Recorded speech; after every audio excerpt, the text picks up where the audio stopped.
একজন আর্টিস্টের পেন্টিং করার জন্য কি কি প্রয়োজন পড়ে? পেন্টিং প্যালেট, তুলি, sponge, brush, washer, canvas, easel and সবথেকে ইম্পর্টেন্ট হচ্ছে গিয়ে পেইন্ট। সো অনলাইনে এবং বাজারে এগুলোর প্রাইস তো প্রচুর পরিমাণের বেশি। তো আমাদের মতন গরিব আর্টিস্টরা তো এগুলো কখনোই কিনতে পারবে না। তো আমাদের মতন গরিব আর্টিস্টরা কিভাবে এগুলো ঘরে বসে বানাতে পারবে, এটা নিয়ে থাকছে আজকে আমার ভিডিও। প্রথমেই আমরা বানাবো পেন্টিং প্যালেট। তো এটার জন্য এখানে আমি নিয়ে নিয়েছি একটি কার্ডবোর্ড, আর এটা কিন্তু নর্মাল কার্ডবোর্ড না, এটা হচ্ছে একটু হার্ড কার্ডবোর্ড। তো এরকম কার্ডবোর্ড হচ্ছে গিয়ে তোমরা মিষ্টির বক্সের মধ্যে পেয়ে যাবে, এবং হচ্ছে গিয়ে যে ফলমূলের প্যাকেট আছে ওইগুলো নিচ দিয়ে হচ্ছে গিয়ে এরকম শক্ত কার্ডবোর্ডগুলো থাকে। আমি হচ্ছে গিয়ে একটি মিষ্টির বক্স থেকে হচ্ছে এটাকে কাট করে নিয়েছি। তো এখন হচ্ছে গিয়ে আমরা যেহেতু পেন্টিং প্যালেট বানাবো, পেন্টিং প্যালেটের সাইজ অনুযায়ী কাট করে নিলাম। দেন তারপর হচ্ছে গিয়ে এটাকে মাস্কিং টেপ দিয়ে সাইড দিয়ে কভার করে নিলাম। এরপর হচ্ছে গিয়ে এটার মধ্যে পেন্ট করার পালা, তোমরা তোমাদের পছন্দ মতন কালার করতে পারো। আর আমি হচ্ছে গিয়ে যে নর্মাল যে পেন্টিং প্যালেট থাকে ওইটার মতন হচ্ছে গিয়ে কালার করতেছি। এখানে হচ্ছে গিয়ে এটাকে ওয়াটারপ্রুফ করার জন্য আমার কাছে একটি প্লাস্টিক শীট ছিল, ওইটাকে হচ্ছে গিয়ে সেলোটেপের সাহায্যে লাগিয়ে নিতেছি। দেন তাহলে তৈরি হয়ে যাবে আমাদের কিউট দেখতে পেন্টিং প্যালেট। পেন্টিং করার জন্য যে পেন্টিং প্যালেট এতটাও জরুরি তাও না, তোমরা চাইলে বাটি বুটির মধ্যে হচ্ছে গিয়ে পেন্ট নিয়ে পেন্টিং প্যালেটের কাজ করে নিতে পারো, এটা অনেক বেশি ইম্পর্টেন্ট না।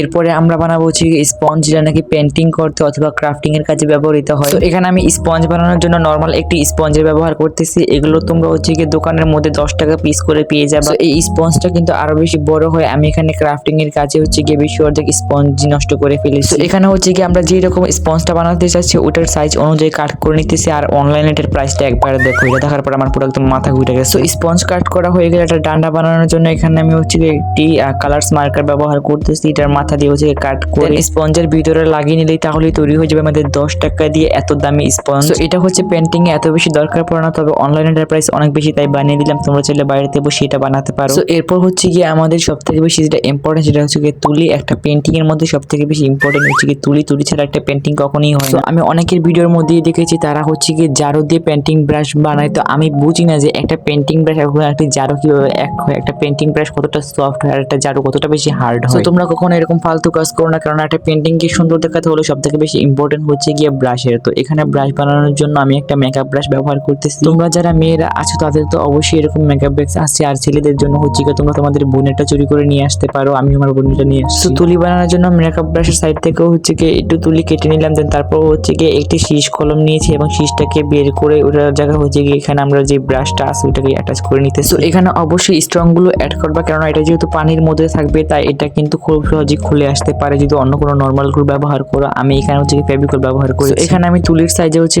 ব্রাশটাকে কাট করে নিয়েছি। দেন তাহলে তৈরি হয়ে যাবে আমাদের পেন্টিং ব্রাশ। তো আমার কাছে মনে হয় একটি বানানো পেন্টিং ব্রাশ দিয়ে কখনোই একটি সুন্দর পেন্ট করা যায় না। আর একটা ব্রাশের দাম এত বেশি না, তোমরা চাইলে 30-40 টাকা দিয়ে একটি ভালো মানের ব্রাশ কিনে ফেলতে পারো। এতে তোমাদের পেন্টিংটা আরো বেশি সুন্দর হয়ে যাবে। তাই আমি সাজেস্ট করবো অবশ্যই এইসব আজাইরা ব্রাশ টাশ না বানিয়ে তোমরা একটা ব্রাশ কিনে নিতে পারো। তো আমাদের নেক্সট ডিআইওয়াই হচ্ছে গিয়ে ব্রাশ ক্লিনার। তো অনেকেই বলতে পারে ব্রাশ ক্লিনার পেন্টিং এর জন্য এমন কি ইম্পর্টেন্ট। তো তোমরা হয়তো জানো না, একটা ব্রাশ ক্লিনার অনেক বেশি ইম্পর্টেন্ট, কেননা আমরা যখন আগে একটা তুলিকে একই পানির মধ্যে বারবার ওয়াশ করতে থাকি তখন এটা অনেক বেশি নোংরা হয়ে যায়। ওই নোংরা ব্রাশটাকে যখন নাকি আমরা আরেকটা পেন্টের মধ্যে ডুবাই তখন ওই কালারটা হচ্ছে গিয়ে একটু ড্যাম হয়ে যায়, যার কারণে পেন্টিংটা কিন্তু একদমই সুন্দর আসে। তো এর জন্য একটি ব্রাশ ক্লিনার অনেক বেশি ইম্পর্টেন্ট। তো চলো এখন আমরা একটি ব্রাশ ক্লিনার বানাবো, তাও আবার বোতল ব্যবহার করি। এখানে হচ্ছে গিয়ে আমি দুইটা বোতলকে হাফ থেকে হচ্ছে গিয়ে কাট করে নিয়েছি। আর প্রথমটা হচ্ছে গিয়ে আমার ইউজ করা বোতল, তাই এটার মধ্যে হচ্ছে গিয়ে পেন্ট ভরে আছে, তোমরা এটাকে ইগনোর করো। তারপর হচ্ছে গিয়ে আমি এখানে আরেকটা বোতলকে হচ্ছে গিয়ে কাট করে নিতেছি। তো এটাকে হচ্ছে গিয়ে একটু ছোট করে কাট করেছি। এখন হচ্ছে গিয়ে তিনটা বোতলকে একসাথে হচ্ছে গিয়ে অ্যাটাচ করার পালা। তো এখানে হচ্ছে গিয়ে তিনটা বোতলকে আমি গ্লু গানের সাহায্যে অ্যাটাচ করে নিয়েছি। তো তাহলে তৈরি হয়ে যাবে আমাদের কিউট দেখতে ব্রাশ ক্লিনার। এটা ব্যবহার আমি তোমাদেরকে পরে করে দেখাবো, আর আমি মনে করি এটা সবথেকে হচ্ছে গিয়ে সহজ ডিআইওয়াই। আমাদের এরপরে ডিআইওয়াই হচ্ছে গিয়ে ক্যানভাস। আর পেন্টিং করার জন্য যে ক্যানভাসই লাগবে এমন কোনো কথা। যারা বিগিনার আছো তারা হচ্ছে গিয়ে চাইলে পেপার পেন্টিং করেও পেন্টিং শিখতে পারো। তো চলো আমরা এখন একটা ক্যানভাস বানানো শিখি। আর ক্যানভাসের দাম কিন্তু অনলাইনে প্রচুর পরিমাণে বেশি এবং দোকানেও প্রচুর পরিমাণে বেশি। এখানে ক্যানভাস বানানোর জন্য আমি সেই সেম কার্ডবোর্ডটা নিয়েছি যেটা কিনা অনেক বেশি হার্ড। ক্যানভাস বানানোর জন্য কিন্তু তোমরা কখনো নর্মাল কার্ডবোর্ড ব্যবহার করতে পারবে না। আর আমি তোমাদেরকে আগেই বলে দিয়েছি এরকম হার্ড কার্ডবোর্ড তোমরা কোথায় পাবে। তো এরপরে আমাদের যেটা সবথেকে বেশি ইম্পর্টেন্ট সেটা হচ্ছে গিয়ে বক্রম। তো এটা হচ্ছে গিয়ে 1 গজ 30 টাকা। আর 1 গজ কিন্তু প্রচুর পরিমাণে পাওয়া যায়, এটা দিয়ে তোমরা চাইলে অনেকগুলো ক্যানভাস বানিয়ে নিতে পারবে অনেক সাইজে। এবার অনেকেই কোশ্চেন করতে পারো যে এই পেপারটা তোমরা কোথায় পাবে। এটা হচ্ছে তোমরা যে কোনো টেইলার্সে গিয়ে যদি বলো বক্রম পেপার আছে কিনা তারা অবশ্যই দেখিয়ে দিবে। আর এটার গজ মাত্র 30 টাকা, মানে আমাদের এদিক দিয়ে 30 টাকা, তোমাদের এদিকে কত আমি জানি না। তো তারপর হচ্ছে এটার মধ্যে হচ্ছে ভালোভাবে গ্লু অ্যাপ্লাই করে হচ্ছে বক্রম পেপারটার মধ্যে অ্যাটাচ করতেছি। আর অবশ্যই মনে রাখবে এটার মধ্যে কিন্তু খুবই ভালোভাবে গ্লু অ্যাটাচ করতে হবে, নয়তো কিন্তু পুরোপুরি ক্যানভাসটা হবে না। তো পিছন সাইড দিয়ে হচ্ছে গিয়ে আমি হোয়াইট পেপার দিয়ে কভার করে নিয়েছি এবং হচ্ছে কিনা যে ক্যানভাসের পিছনে একটু এরকম জানি থাকে ওরকম একটু ডিজাইন করে নিয়েছি। তাহলে তৈরি হয়ে যাবে আমাদের ক্যানভাস। আর দাঁড়া এখনো পুরোপুরি তৈরি হয়নি। একটা ক্যানভাসের মধ্যে পেন্টিং করতে হলে আগে এর মধ্যে জেসু অ্যাপ্লাই সেলাই করতে হবে। এখন তোমরা অনেকেই বলতে পারো যে জেসুর দাম তো অনেক বেশি, তো তোমরা চাইলে হ্যান্ডমেড জেসু আমি আমার এই ভিডিওর মধ্যে হচ্ছে কি জেসু বানানোর পুরো টিউটোরিয়ালটা দিয়ে দিচ্ছি, তোমরা চাইলে দেখে নিতে পারো, আমি ডিসক্রিপশন বক্সে লিংক দিয়ে দিই। এরপর হচ্ছে গিয়ে আমি আমার হ্যান্ডমেড জেসু দিয়ে হচ্ছে গিয়ে পুরো ক্যানভাসটার মধ্যে ভালোভাবে কভার করে নেবো, দেন তারপর হচ্ছে গিয়ে এটাকে শুকিয়ে নেবো, দেন তাহলে তৈরি হয়ে যাবে আমাদের কিউট দেখতে ক্যানভাস।